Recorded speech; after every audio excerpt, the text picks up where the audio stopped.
आज हम हमारा नया टॉपिक स्टार्ट करेंगे, नया लेक्चर, नया चैप्टर, जिस चैप्टर का नाम है लाइट। ठीक है, सबसे पहले लाइट क्या होता है, व्हाट इज लाइट। तो लाइट क्या है, it is a form of energy, एक टाइप की एनर्जी है। ठीक है, बहुत सारी चीजें हैं जिससे हमें लाइट मिलती है, बल्ब, ट्यूबलाइट, ये सब क्या है, लाइट के सोर्सेज है। अल्टीमेट सोर्स ऑफ लाइट क्या है, सन। सन जो है वो अल्टीमेट सोर्स ऑफ लाइट है। ठीक है, सन वैसे तो अल्टीमेट सोर्स ऑफ एनर्जी है, तो इसलिए हम ये कंक्लूड कर सकते हैं कि अल्टीमेट सोर्स ऑफ लाइट क्या है, सन है। ठीक है, सबसे पहला टॉपिक है रिफ्लेक्शन ऑफ लाइट। अब लाइट में क्या है कि लाइट का ऐसा नेचर होता है कि लाइट क्या करती है, अपने आप को रिफ्लेक्ट करती है। जैसे सपोज क्या है कि अगर सपोज एक स्मूथ पॉलिश सरफेस है, पॉलिश के अंदर अगर एक स्मूथ सरफेस है, ठीक है, जिसको हमने पॉलिश किया है, एक स्मूथ पॉलिश सरफेस है, बी इट अ मिरर, उस पे अगर लाइट एक किसी सोर्स से आ रही है और वो लाइट इस पे स्ट्राइक करती है, तो वो लाइट क्या कर जाएगी, बाउंस बैक कर जाएगी। तो this bouncing back of light is known as reflection of light. ठीक है, जो लाइट की रे आ रही है इस मिरर की तरफ, ठीक है, उसको हम बोलते हैं इंसिडेंट रे, और जो रे बाउंस बैक हो रही है उसको हम बोलते हैं रिफ्लेक्टेड रे। ठीक है, इस मिरर पे हम एक इमेजिनरी परपेंडिकुलर ड्रॉ करते हैं, एक नॉर्मल। ठीक है, उसको हम क्या बोलते हैं, नॉर्मल। तो नॉर्मल और इंसिडेंट रे के बीच का जो एंगल होता है उसको हम बोलते हैं एंगल ऑफ इंसिडेंस, और नॉर्मल और रिफ्लेक्टेड रे के बीच का जो एंगल होता है उसको हम बोलते हैं एंगल ऑफ रिफ्लेक्शन। चलो नेक्स्ट है लॉज ऑफ रिफ्लेक्शन। रिफ्लेक्शन के दो लॉज होते हैं, फर्स्ट है angle of incidence, angle of reflection, incident ray, reflected ray and normal, all the three lie in same plane. ठीक है, मतलब वो एक ही प्लेन में लाई करते हैं, मतलब जिस प्लेन में इंसिडेंट रे होगा उसी प्लेन में रिफ्लेक्टेड रे होगी और उसी प्लेन में नॉर्मल होगी। प्लेन पढ़े होंगे आपने, 4 तरह के प्लेन होते हैं, 0 डायमेंशनल, 1 डायमेंशनल, 2 डायमेंशनल, 3 डायमेंशनल, ये सारे क्या है, प्लेन्स है। ठीक है, तो जिस प्लेन में इंसिडेंट रे होती है उसी प्लेन में रिफ्लेक्टेड रे होती है और उसी प्लेन में नॉर्मल होती है। ठीक है, सेकेंड लॉ है angle of incidence is equal to angle of reflection. Angle of incidence और एंगल ऑफ रिफ्लेक्शन दोनों क्या होते हैं, इक्वल होते हैं। चलो, अब आपने पढ़ा होगा कि जो प्लेन मिरर होता है उसमें इमेज जो है वो हमेशा क्या बनती है, वर्चुअल बनती है, इरेक्ट बनती है, बिहाइंड द मिरर, ये सब पढ़ा होगा। ठीक है, अब हम देखते हैं, ये एक ऑब्जेक्ट है।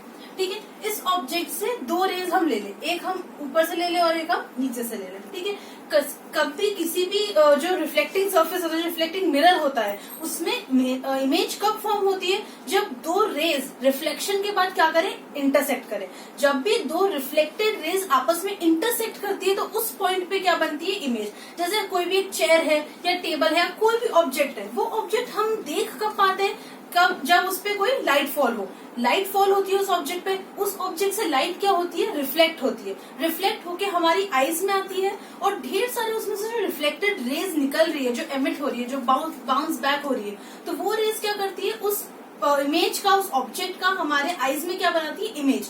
ढेर सारी रेज जब इंटरसेक्ट करती है तो उसका एक इमेज फॉर्म हो जाता है। तो सिमिलरली प्लेन मिरर में होता है। प्लेन मिरर में ये एक ऑब्जेक्ट है, हमने दो रेज ले लिए, इंसिडेंट रेज, एक है रे 1, रे 2।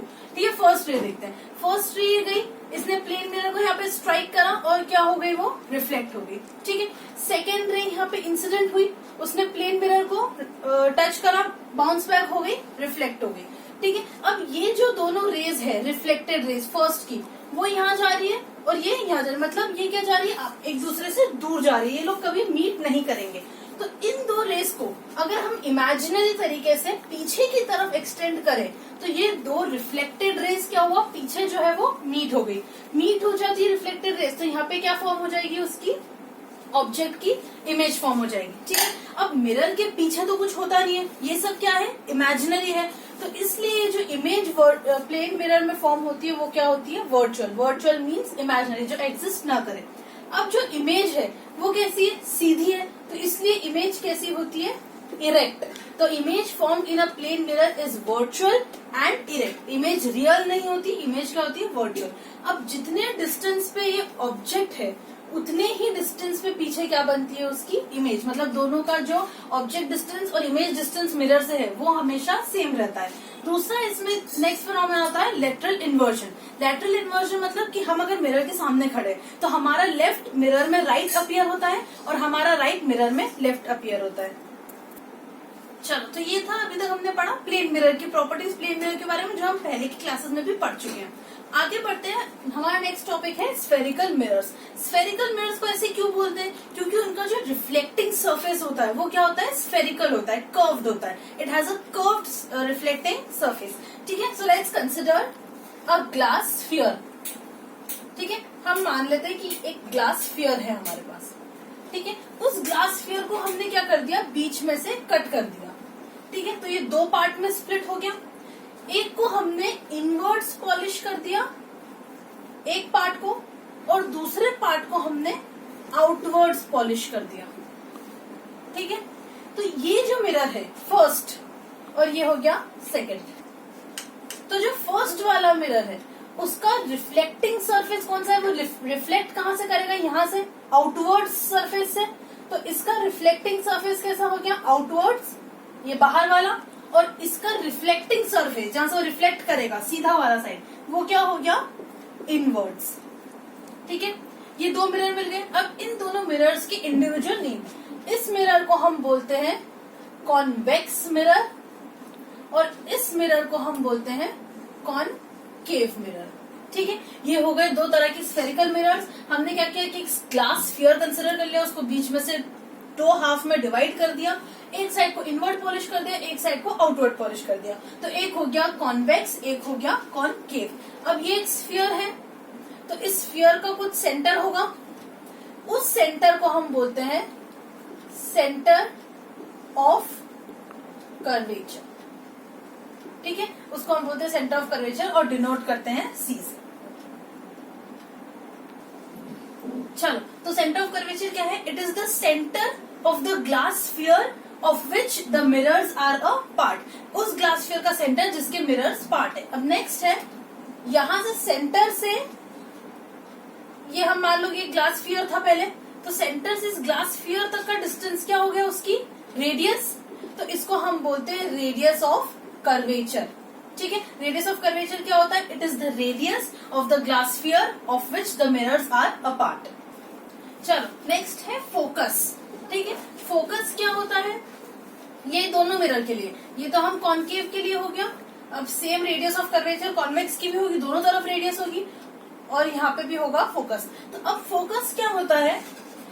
Focus is the centre of the radius of curvature. Radius of curvature का जो सेंटर होता है, मिड पॉइंट, वो होता है फोकस। रेडियस ऑफ कर्वेचर को हम आर से डिनोट करते हैं। ठीक है, अब फोकल लेंथ, फोकल लेंथ मतलब कि मिरर से लेके फोकस तक का डिस्टेंस, ये हो गया फोकल लेंथ। तो R इक्वल्स टू 2F, ये एक फॉर्मूला है, ये एक रिलेशन है, और ये फोकस की, फिलहाल फोकस की ये डेफिनेशन है। अब जब हम आगे रे डायग्राम पढ़ेंगे तो तब हम फोकस की जो प्रॉपर डेफिनेशन होती है वो पढ़ेंगे। नेक्स्ट है पोल। पोल क्या होता है कि ये जो मिरर है, उस मिरर का जो मिड पॉइंट होता है, जो मिरर के ऊपर लाई करता है, the point which lies on the mirror is known as pole. इसको हम बोलते हैं पोल, इसको P से डिनोट करते हैं। नेक्स्ट है प्रिंसिपल एक्सिस। प्रिंसिपल एक्सिस क्या है? It is the imaginary line, imaginary line है on which centre of curvature, focus and pole lies. मतलब ये जो इमेजिनरी लाइन है जिसके ऊपर सेंटर ऑफ कर्वेचर, फोकस और पोल लाई कर रहा है, उसको हम बोलते हैं प्रिंसिपल एक्सिस।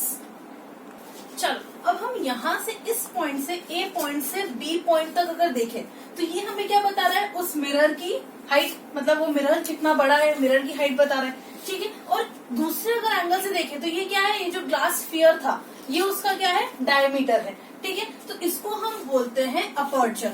अगर कहीं भी किसी न्यूमेरिकल में हमें अपर्चर दिया है, मतलब अगर न्यूमेरिकल में तो नहीं देते, अगर हमें ऐसे किसी भी चीज में, क्वेश्चन में या ऐसे कंसेप्ट में अपर्चर दे रहे हैं, तो अपर्चर से हमें क्या समझ में आता है कि उस मिरर की हाइट। अगर बोल रहे कि the aperture of the mirror is small, मतलब उस मिरर का अपर्चर जो छोटा है, मतलब मिरर जो है वो छोटा है। अगर बोल रहे अपर्चर इज लार्ज, तो मतलब मिरर बड़ा है। लेकिन इसकी डेफिनेशन क्या होती है? Aperture is the diameter of the spherical glass of which the mirrors are a part. तो ये होता है अपर्चर। चलो, तो अब हमने बहुत सारी चीजें देखी, centre of curvature, focus, pole, radius of curvature, aperture, principal axis. अब हम एक चीज देखते हैं कि जो कॉन्केव है, ये centre of curvature, concave mirror है, उसका ये साइड जो है ये पॉलिश्ड साइड है, ये रिफ्लेक्टिंग साइड है, और पॉलिश्ड साइड उसका पीछे है। तो रिफ्लेक्टिंग सरफेस की तरफ मतलब मिरर के आगे सेंटर ऑफ कर्वेचर, फोकस और पोल लाई करते हैं। किस केस में? कॉन्केव में। कॉन्केव में सेंटर ऑफ कर्वेचर, फोकस दोनों कहाँ लाई करते हैं? मिरर के आगे, फ्रंट साइड पे। और जो कॉन्वेक्स है, कॉन्वेक्स का क्या है? ये पॉलिश्ड सरफेस है, मतलब मिरर का पीछे वाला साइड है। तो कॉन्वेक्स के केस में सेंटर ऑफ कर्वेचर, फोकस ये सब कहाँ लाया करते हैं? मिरर के पीछे। तो यहाँ तक हम अपना टॉपिक आज का है जो सम अप करते हैं, ये स्फेरिकल मिरर्स है। नेक्स्ट टॉपिक में हम